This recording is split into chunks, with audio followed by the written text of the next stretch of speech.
SacTown Underground, Celestial Thomas here, and don't we have an exciting show for you? Stay tuned for Sacramento365, our family restaurant Lockford Bar and Banquet for the Yummy Eats. PigBowl presents Guns and Hoses football segment. Keith Jouganatos with our sports segment. Sacramento Fashion Week, how exciting that's going to be. We're going to show you some highlights from that. And of course, to finish off our show, we also like to give you guys some music, and that's going to be the Austin Mo Xperience. Stay tuned.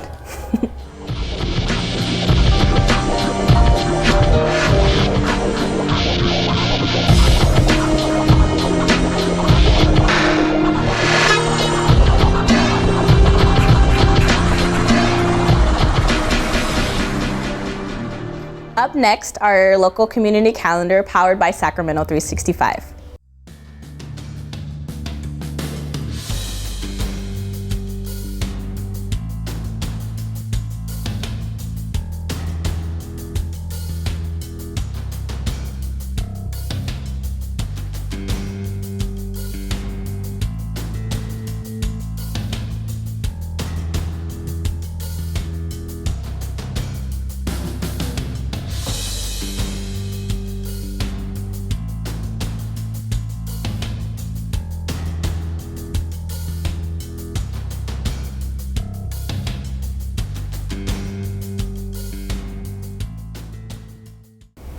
Looks like some exciting events happening out in Sacramento this month.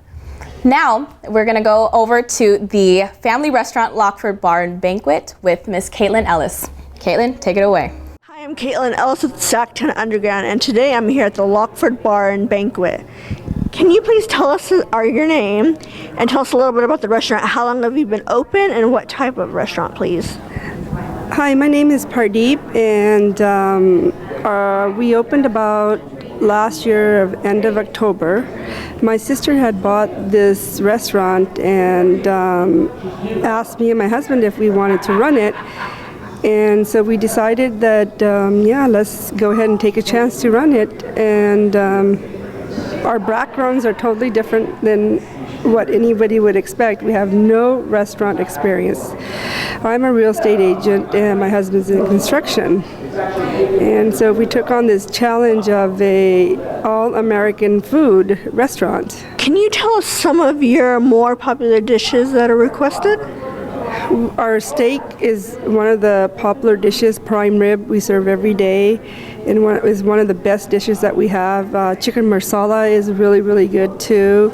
The most part of the menu is from the previous owners, but we've taken a lot of things out of the menu that we thought that would not sell as much, and we added a lot of stuff. We added a lot of Hispanic food in there. We're trying to add a lot of Indian food, so we want to make it all around. Do you guys host any other events, and if so, what type?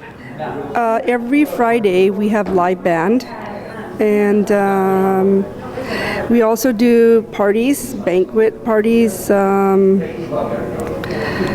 graduation, birthdays, weddings. Is there anything else you'd like to share with our viewers? Maybe any possible events you have coming up in the future? We just hosted a New Year's party, which was a great event. Turned out really good. We're now preparing for our Valentine's party.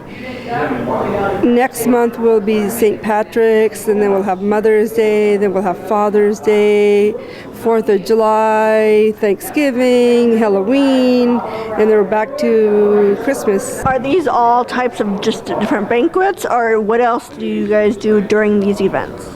We usually, decorate all in the theme that it is. Like for Mother's Day, we'll have nice flowers on our tables just to get that feeling, hey, Mother's Day. Valentine's, we'll have nice, red, white. So it just, according to what it is, that's what we'll decorate the hall with. If anybody wants to find out more information about the restaurant or how to come and perform, where can they contact you? They can call Lockford Bar and Banquet. Our phone number here is 209-272-7188, or email us at lockfordbar@gmail.com. Thank you, Caitlin, and oh my goodness, don't I want a burger with a twist. Well, up next, we have our team who had the great pleasure of going out to visit the PigBowl Presents Guns and Hoses. I want to see some of that footage. Take it away, guys.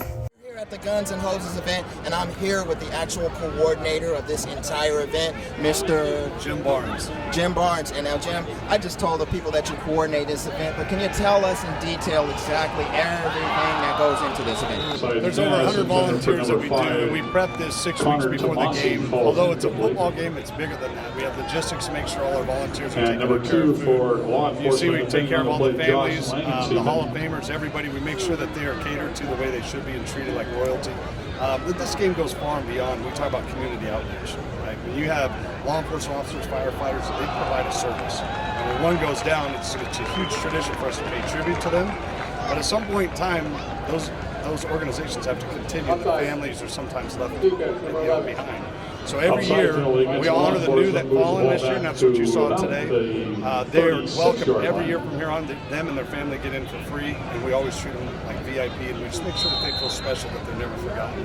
And this is actual a tribute to the community that supports this game over 45 years. I am here with President Robert Nelson. the president of a university, is in charge of a lot of things and has a lot of responsibilities. So can you tell us how everything comes together for an event like this? This has been going on for 45 years. It's 45th annual. We work with the community all the time. They've been planning it for months.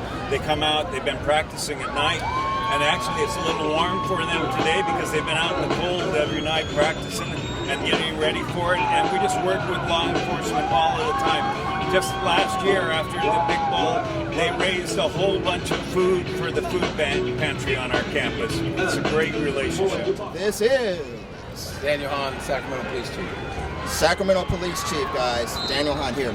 And so, Mr. Hahn, can you tell us a little bit about your involvement and what you do to support this event? Number 46. Yeah, well, my first involvement with the PigBowl was growing up in Oak Park, where I went to the games and you could hear the games from my house, from when it was at Hughes Stadium, and then I played in the game for 13 years.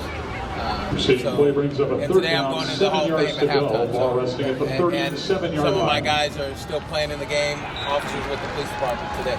And I'm here today with Rich Clinton. And Rich, can you tell us a little bit about yourself and your involvement with the Guns and Hoses event? I heard you're a big deal. A big deal. I don't know about that. Well, first of all, I'm a retired fireman. I was a captain paramedic for the South Placer Fire District for 30 years. And I became involved with the PigBowl 16 years ago. Can you tell us a little bit about what excites you about this fire department football team?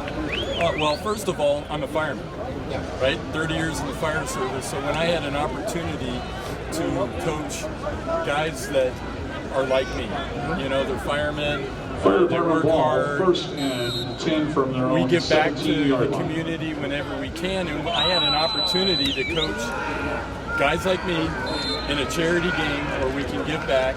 It was just a match made in heaven. All right. Well, anyways, we've had a great time here with all Number the 19, Jay Sloan's pass intercepted by number 14, Andrew Garside.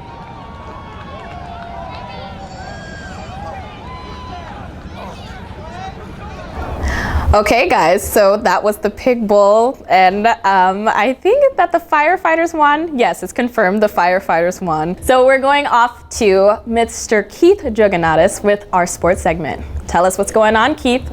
Surprise, surprise. At 30-27, the Sacramento Kings are the surprise team of the National Basketball Association's 2018-2019 season as we hit the halfway point of the season at the conclusion of this weekend's All-Star break. Surprise, the Kings are surprising more people than all those people who paid more than $4,000 to go to that fire festival. Wonder how that worked out for them. It's crazy to think that last year this team was night and day, way different than what it is this year. The Kings, less than a game out from the 8th spot in the playoffs, are turning heads everywhere. The bandwagon filling up faster than Hoffa's better blonde nights at Bar West on Fridays, and you can't get in, not even with Tony Christ's approval.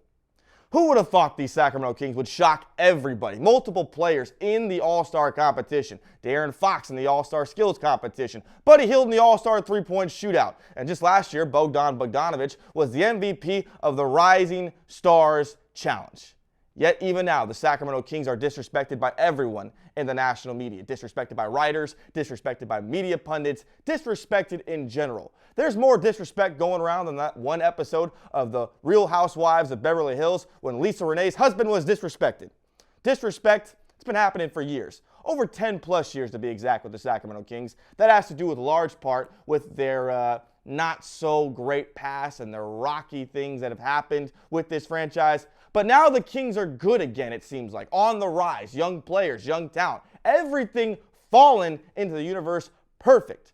Yet still, no one wants to give the Kings their respect. No one wants to acknowledge the fact that the Sacramento Kings are a good basketball team.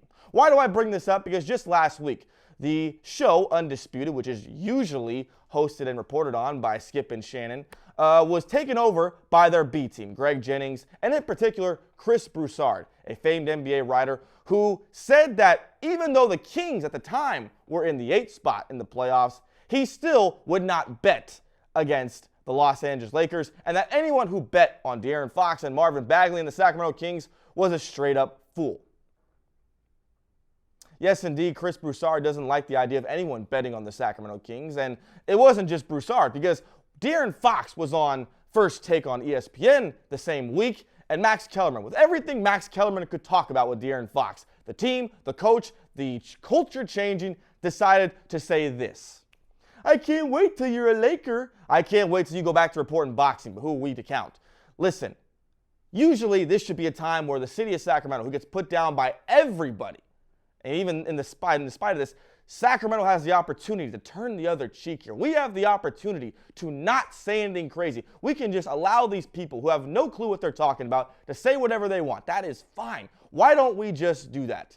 But of course, that wouldn't be Sacramento. So if Chris Broussard wants to bet, I saved up a couple dollars, so why don't we bet? Why don't we just bet Chris Broussard? I'll put $100 on the fact that Chris Broussard probably hasn't watched at least more than 5 Sacramento Kings games. So for Chris Broussard to say that, oh, anyone who bets against, or who's betting against De'Aaron Fox and Marvin Bagley, that's not very smart. So we'll put 100 on that. I'll put the next 100 on the fact that no matter what Sacramento does, we are going to continuously get disrespected by the national media. We've come this far, so why stop now? I'll put 100 on that. I'll put another 20 on the fact that even if the Kings make the playoffs, there will be someone out there who discredits us, who dislikes the Kings, who tries to poke fun at us every chance they get. And why wouldn't they?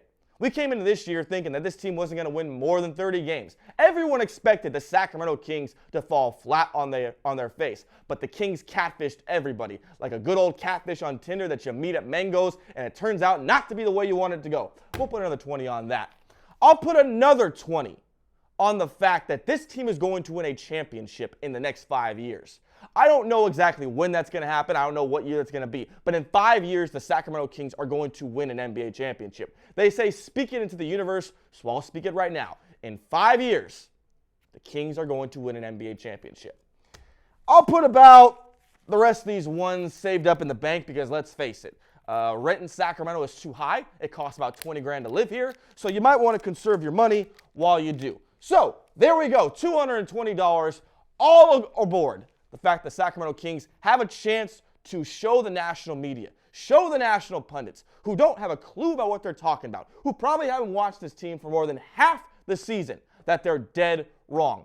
Wouldn't it kill the national media to see LeBron James and the Los Angeles Lakers not make the playoffs? And the one team that's been dominated by the Los Angeles Lakers for years, the Sacramento Kings, are on their way. They knocked the Lakers out of the playoffs. It's the Kings who play the Warriors in a highly contested, highly interested first-round matchup between the Bay Area and Sacramento. And this is all coming within the same week where Sacramento was voted the second worst place to date. And for the record, let's be honest, Sacramento men are faithful, they read the Bible on their off time, and they don't cheat. I'm going to speak that into the universe as well because we all know no Sacramento man has ever cheated in the history of history since it's been recorded. Now, back to what I was saying about the Kings and everyone that's doubting them. Listen, there's going to be doubters. This whole season is going to come down to the fact that we have to be able to take this negative energy and process it into the universe. Disrespect, the Kings have been taking disrespect. Now it's time for Sacramento, it's time for the Kings to once and for all stamp the fact that this is a new era of Proud, that this is not going to be for the next 10 years what it was for the last 10 years. The time is now for the Sacramento Kings to do what no one expects them to do, to right the wrongs of the past, to get the job done. And I want to make it clear, it's not going to be easy. It's not going to be, per se, a walk in the park, but nothing ever is here. We're always constantly disrespected by the national media. No one ever gives us the time of day. And now is the time for the Sacramento Kings to finally process everything that's gone wrong and move forward. That's going to do it for the sports section. Back to you. All right, guys. Thank you very much, Keith, for that very impassioned speech. I hope you got some of your money back. And now we move on to Sacramento Fashion Week, all the buzz happening here in Sacramento, California. Let's go look at those highlights. Like the true creatives, like the true artists, like as in music, fashion, dance. We want to build a community where it's all together and they can all kind of communicate and mingle together and come up together kind of thing. And then once you've got to that stage where you've become a bit successful, we want you to leave and essentially get a larger space and, you know, kind of grow and scale and whatnot, you know. But we would like to help, you know, the people that are kind of at the top of the tree, you know, that are starting to, you know, kind of marinate into what they're going to become. Coming here from Fashion on Film. Thank you so much for being here, for everybody that attended.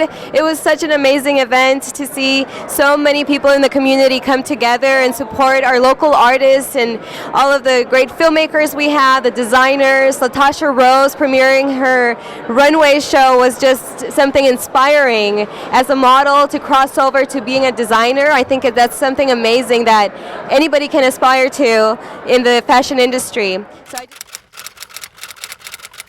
So what inspires you? My designs are from the Victorian era, and I got my inspiration from Gone with the Wind. And I wanted to bring that out because I'm not a conventional pretty girl type of girl. I like to dress a little edgy. I like colors in my hair.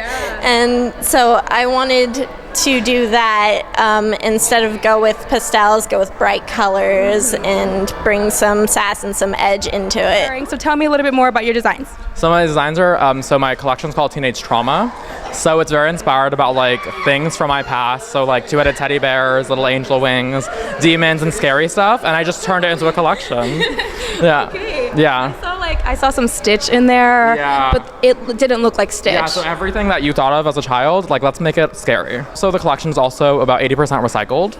So all the sequins are made out of ripped up dresses from Vince Camuto and Free People. I ripped up all their stuff and I made it more stuff. So I'll be showcasing a collection of millinery and women's wear. I've been designing for probably the better part of 2 years, and then in January I actually just opened my shop in Old Town Sacramento. Tonight I will be paying tribute to one of the greatest entertainers of all time, Michael Jackson. A styling tribute, a retrospective of Michael Jackson's career from the Jacksons from the 70s, 80s, 90s. Well, I am a fashion designer with Shop Dollface, and I have all of my new spring and summer collection. It's clothing for women and children. Okay. I design it all myself. I hand make everything so I showcased one of my looks for the Student Fashion Association, which is at Sacramento State University. And this is one of the looks that was inspired by the 70s. Since our fashion show is based off time, my inspiration from the design comes from the 70s and also what's in my interest. I'm someone who loves to go out to festivals and just having a good time. So this is just something that either you can wear at a festival, like Coachella vibes or something, and clubbing. And yeah, the star look matches the star pattern up here. So yeah, and then the glitter is also a little bit of the person I am, which I feel like my personality is very jumpy, outgoing. So yeah, it just kind of tells a little bit of who I am too. So with this design, I decided to go with more so, well, the theme is 60s. And this design has like, you know, the different patterns, different colors going on with it. It represents like the mod style back in the 60s. And so I really wanted to go for something different like that. And then right with here, we have like the two-piece outfit. It has the skirt to it. And so this one's more so like a high-waisted skirt, and then you have the crop top as well with it. Well, first I drew it all out on a sheet of paper, and then I added the color and everything. And then after that, I decided I was gonna start hand sewing it, and then that didn't really work too well. So then I started using the machine, and that took me from there. What inspired tonight's event? Well, the students inspire me. I like to work with my interns because they give me inspiration to keep going. And these new emerging designers give me, they have new ideas coming up, and so I want to showcase them. Well, I started as a model from the Bay, so when I moved out here, there wasn't really much happening.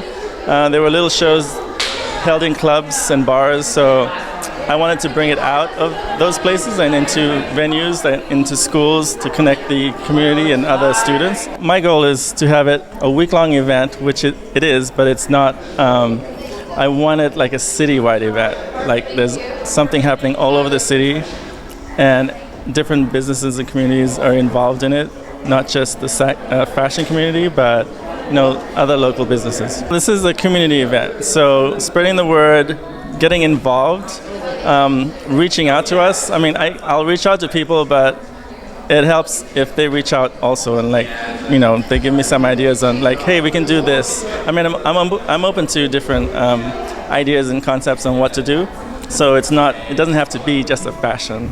All right, guys, and from what you gathered for those highlights, we are going to be covering the Sacramento Fashion Forum, the Sacramento Fashion on Film, which is an exciting event. Definitely stay tuned for that, and the Emerging Next show. As always, we finish off our show with a musical number, and tonight's guest, please welcome Austin Mo Xperience.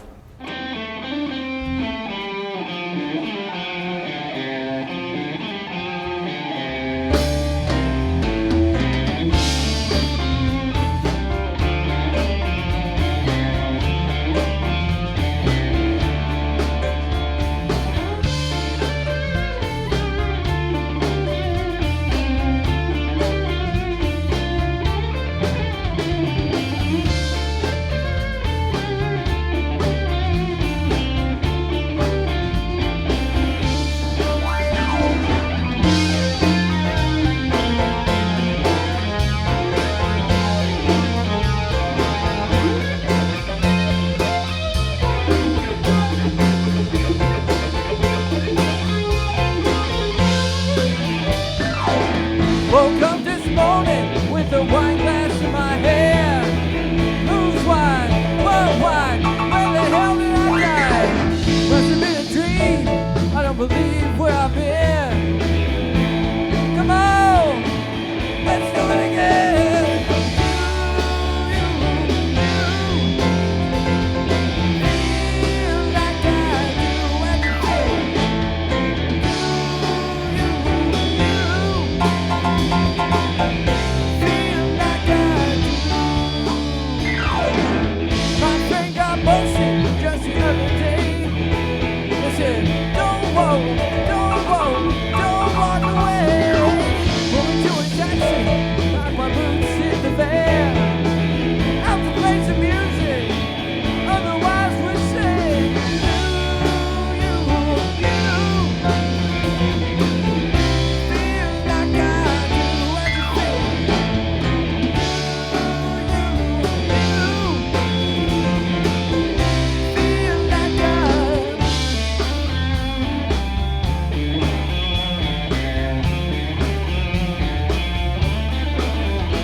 Come on, let's do it again.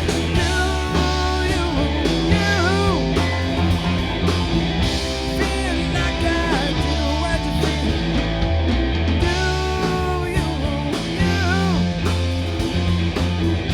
Feel like I.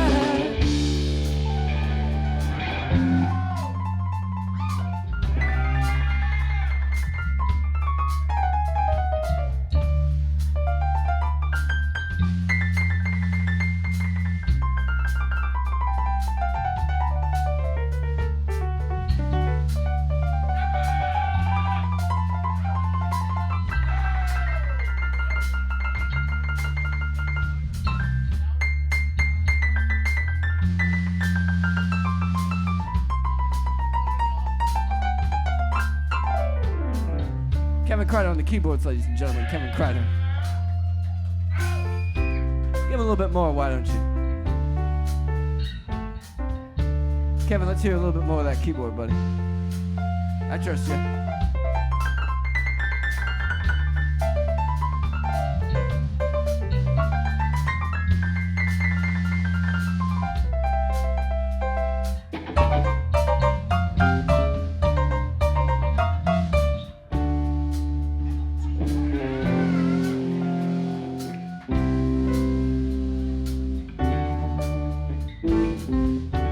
Do you feel like we do?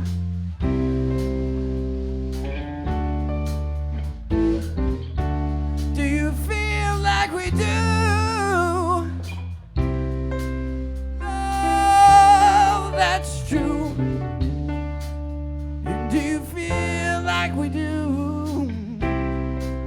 Get down.